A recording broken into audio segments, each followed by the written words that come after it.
113 raste të reja me kancer janë zbuluar gjatë vitit 2025 në Spitalin Rajonal të Shkodrës.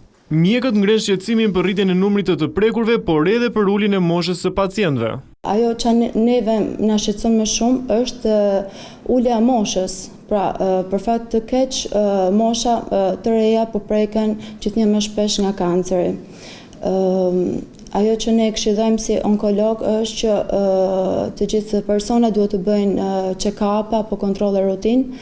Kryerja check-upeve, kontrollet rutinë dhe depistimet e vazhdueshme mbeten mënyrat më të mira parandaluese, por fatkeqësisht sipas mjekëve shumë raste vazhdojnë të diagnostikohen në stade të avancuara. Ne si onkolog sugjerojmë për shembull që për depistimin e kancerit të gjirit të realizohet mamografia që në moshën 40 vjeç. Pra është ulur mosha e kryerjes së mamografisë. Gjithashtu për kancerin kolorektal të realizohet kolonoskopia që në moshën 45 vjeç. Për kancerin e qafës së mitës të realizohet pap testi, HPV testi apo vaksinimi kundër HPV-s. Për kancerin e mushkërisë mund të bëhet një skaner me low dose për të depistuar atë për ta kapur në stade sa më të hershme.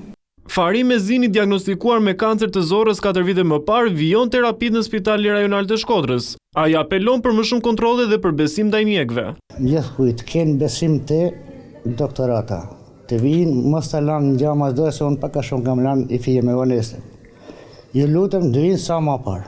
Onkologët bëjnë thirrje për më shumë mbështetje ndaj pacientëve, si dhe për rritje të investimeve në kërkime shkencore në luftën kundër kancerit.